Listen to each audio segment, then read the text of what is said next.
Hey watch aficionados, hope you're all really well. I thought I'd crack out a video today. What is it today? The 11th of May. I've got a little bit of time. It's Tuesday, so I thought I'd get on the old phone and get a video out. In fact, I used to use a camera, but I just cannot be bothered to set the camera up. I'm this guy, I got excited, I went out, bought this new, mirrorless, everything, little microphone for it.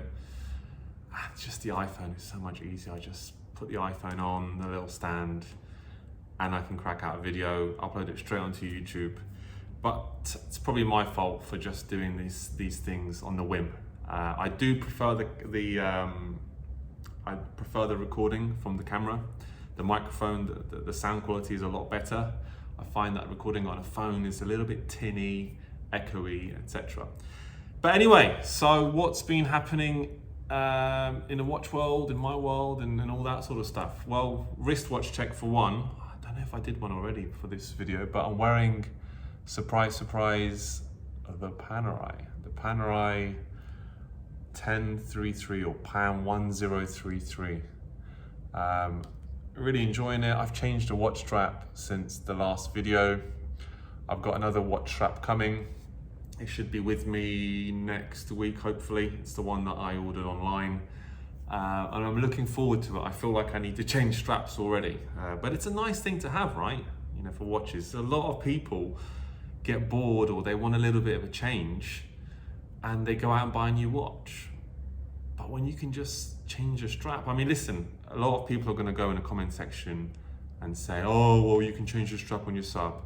You can change the strap on your Daytona. I know you can, I know you can, but a lot of people don't feel comfortable doing it. It scratches easily. A lot of people feel a little bit, well, they don't know, but maybe quite a lot of people are a bit pigeonholed. They wear the watch as it comes. So if it comes with a bracelet, they'll just wear it with a bracelet. They don't feel comfortable changing it because this is how it came from the manufacturer. Maybe it's a similar mentality to people who obviously buy cars. You know, not many people change the suspension on the cars, change the wheels on the cars, change the paint on the cars, or wrap the cars in different colors. Not many people do that. You have people who like customized, you have people who don't like customized. So anyway, what I'm saying is, Panerai comes from the factory to be customized with the strap changes. Funnily enough, Rolex used to be the same many years ago. You'd have a GMT Master. Black bezel, Pepsi bezel, Coke bezel, change it. You know, it was nice. Now it's frowned upon. Now it's all controlled. Now it's, oh no, you can't change the bezel, or it's not allowed because this this reference number doesn't let you. It's just so limited. Even getting a Rolex bracelet these days to change, like, I don't know what people are going to do now. I mean, can you go to a Rolex AD now and say, I want to purchase the Oyster bracelet for my Pepsi? I don't think you can. I don't think you can. Yeah, I should have checked that before, but this is something that just fired into my skull during my little preach here. But I don't think you can just buy a bracelet for the Pepsi or for the Batman. If you've got a Batman and Jubilee, can you just buy a bracelet? I know you can get one, so you can source one, but I don't think you can get one from the AD. But anyway, guys, so what's been happening in my just in my busy head.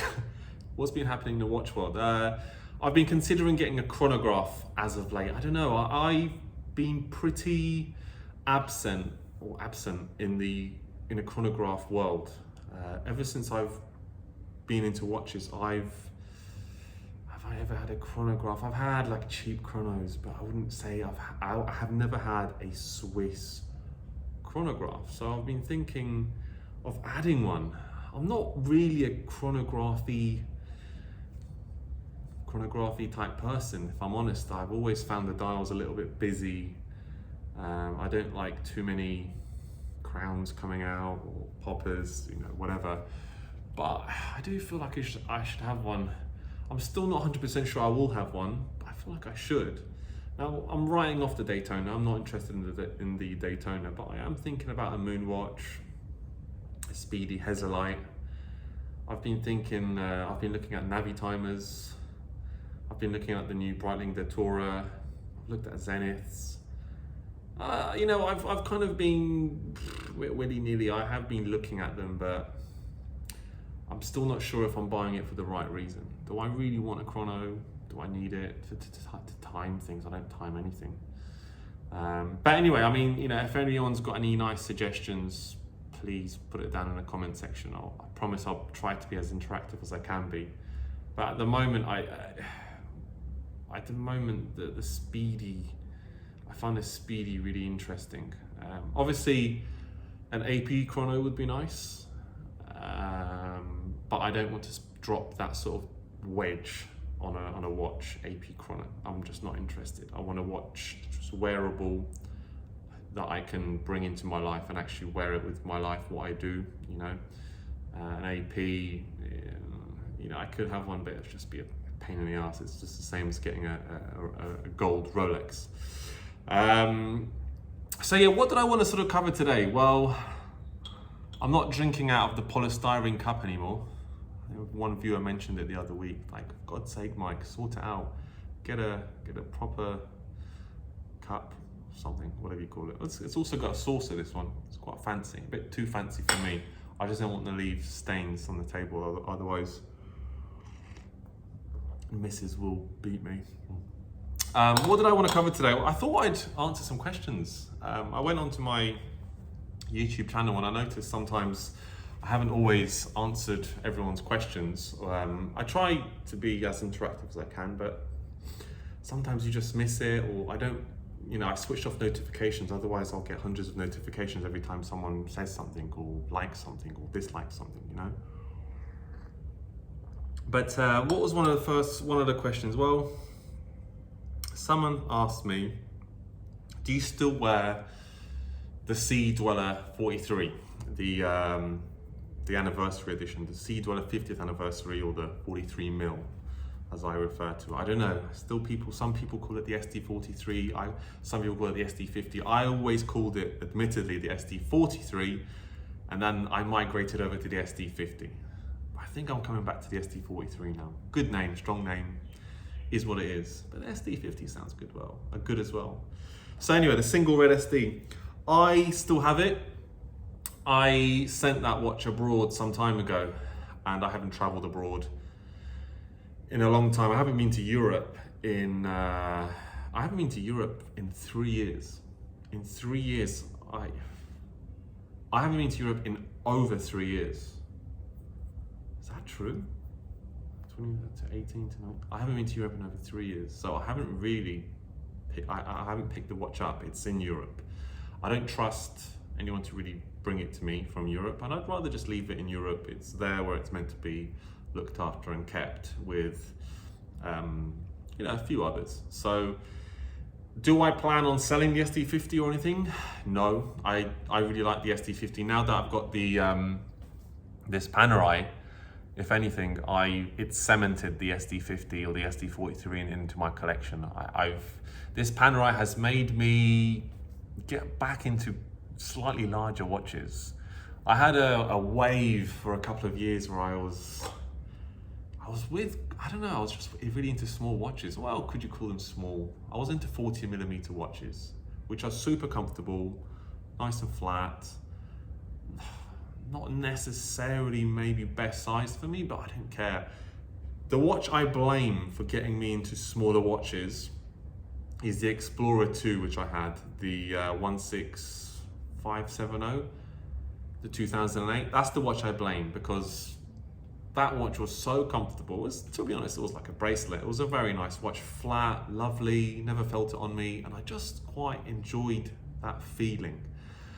And since I sold it, I just got into smaller watches. Now, I'm not necessarily back into big watches now, but this Panerai, or as some of you call it, this dinner plate on me. It's a nice dinner plate. So it's kind of made me start thinking about the SD43 again. I really want to get my hands on the SD43. In fact, I want to get the SD43, enjoy it on a bracelet for a bit, and I probably will put it on a black rubber strap of some sort. I'm gonna go, I think, Everest this time. I bought a rubber B for the SD pre-ceramic. Finding rubber B a bit too tight. I don't think it's large enough for my wrist. I haven't got the largest wrist. My wrists are about 7.5 inches, maybe just a little bit under. The rubber B is a bit tight up top. I think the Everest bows out a little bit, and I just found the Everest a bit more comfortable, longer strap. For me, it works. I'm gonna get an Everest maybe for the SD43. It's the 2017 I have, so I've got the true Mark 1, the anniversary edition. And it's scuffed. It's got scratches on the bracelet because I took it surfing. I'm not a great surfer, but I try. Took it surfing. And yeah, that's my feedback, or that's my answer on the SD50. Okay, so another question. Someone asked me, have I flipped my 16600 or my 16600 SD pre-ceramic? And they said, I hope not. The YouTuber Beans Reunite. It's a funny name, Beans Reunite. No, I haven't sold my 16600. I sold a previous 16600, which was a no box, no papers type of 16600. And I bought a 2008 V series 16600, which a lot of you know about, and that is staying with me forever. That watch, 150 of them made worldwide with the V series. Rolex's last hurrah for that watch before it was discontinued. I'm staying with that. Love that watch. It's smaller. It's marketed as a 40mm, but it's actually, I think it's like a 39.5. But damn, it's a good looking watch and it's unique. Saying that, I was in Waitrose yesterday, getting my chicken, as I do every day. And this sort of dainty, skinny man was rocking an SD 16600 pre-ceramic. I mean, it looked huge on him. He didn't have the biggest bone structure. But he loved it. I almost said to him, nice watch, but he was looking for something in the frozen section, and I didn't want to be a weird stalker person. I just can't help it when you've got my favorite watch on you, I want to say something, but I don't know if he's a watch guy or not, and I just leave it. I just wanted to go home. I had my roast chicken. Just go, Mike. Just leave it next time. So that's the story on the 16600. Someone asked me, in a previous video you mentioned you had been removed from waitlists. Did you ever find out why? No, I never found out why I had been removed from waitlists. In fact, the whole waitlist thing here, I think in the Middle East, it's like basically trying to get into a really trendy new nightclub. And you go there and there's hundreds of people queuing outside, and all what happens is people keep going to the front and getting in because they shake hands with the bouncer, pass them something, and they go into the club, and you never do. So I think that's kind of what's happening here in the Middle East. I've given up. I don't really go to Rolex in Dubai anymore at all. I know there are still some people who get Rolexes in Dubai, but I got blacklisted, I think, because 3 years ago or so I sold a sub date that I didn't like because I picked up a sub no date, and obviously I didn't follow the rules of owning, the rules of Rolex ownership. I didn't follow them, and obviously someone must have bought my watch, maybe sold it to someone else. Someone went to resize it, check the serial, and hey presto, the original owner's Michael. He bought it, I don't know, a few months ago. So I think yeah, that's what happened. One of the sales staff told me. So even though they're so corrupt in the way they're dealing with these lists here, corrupt. That's what I heard from someone.